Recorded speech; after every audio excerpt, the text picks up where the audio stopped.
আসসালামু আলাইকুম রহমতুল্লাহ।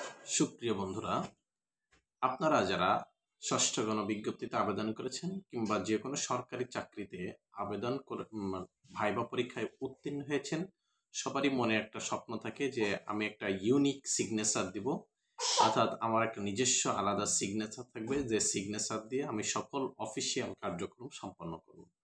এরকম অনেকের একটা স্বপ্ন থাকে। তাহলে আপনি এই ইউনিক সিগনেচারটা কখন দিতে পারবেন?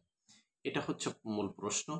ইউনিক সিগনেচার দেওয়ার জন্য আপনাকে কি করতে হবে? সে বিষয়ে আজকে আলোচনা থাকবে। যারা নতুন আছেন চ্যানেলটি সাবস্ক্রাইব করবেন। ভিডিওটাও অত্যন্ত ছোট্ট একটা ভিডিও, শেষ পর্যন্ত দেখবেন। আশা করি উপকারে আসবে।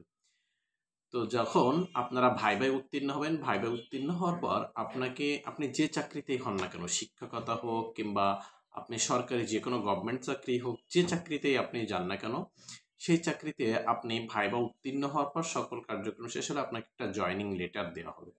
এই জয়েনিং লেটারটা পাওয়ার পর যখন আপনি ওই অফিসে গিয়ে এই জয়েনিং লেটারটা জমা দিবেন, তখন কিন্তু আপনাকে একটা সিগনেচার করতে হয়। যখন ওই জয়েনিং লেটার জমা দেওয়ার সময় যে সিগনেচারটা করবেন, ওই সিগনেচারটা দিবেন আপনি ইউনিক সিগনেচার। কেন?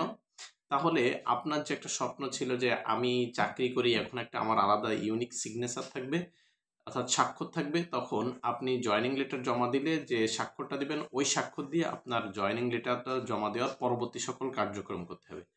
আপনারা জানেন চাকরিতে জয়েন করার পর আপনাকে ব্যাংক অ্যাকাউন্ট খুলতে হয়, ব্যাংকেও কিন্তু আপনাকে বিভিন্ন ডকুমেন্টস জমা দিতে হয়।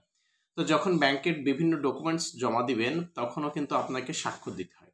অর্থাৎ জয়েনিং লেটার জমা দেওয়ার পর আপনি যে স্বাক্ষরটা দিবেন, ওই স্বাক্ষরটাকে দিয়েই কিন্তু আপনার ব্যাংকের অ্যাকাউন্ট খুলতে হয়। অর্থাৎ ব্যাংকের অ্যাকাউন্টের স্বাক্ষর আপনার জয়েনিং লেটার জমা দেওয়ার সময় যে স্বাক্ষর, একই স্বাক্ষর হতে হবে।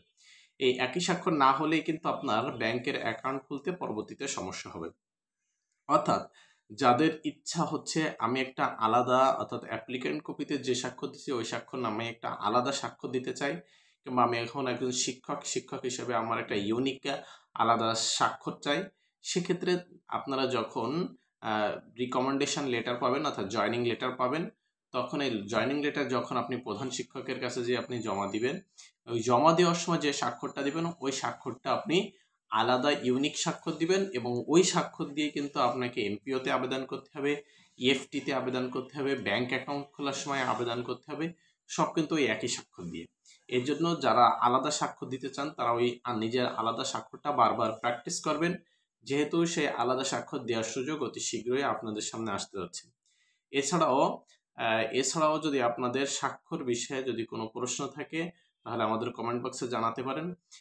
কিংবা আর যদি কারো ছোট হাতের বড় হাতের স্বাক্ষরে মানে মিসিং হয়ে যদি স্বাক্ষর হয়ে যায়, এটাতেও কোনো সমস্যা হবে না। তো যদি ভালো লাগে ভিডিওটি আপনাদের বন্ধুদের কাছে শেয়ার করবেন। ধন্যবাদ। আসসালামু আলাইকুম।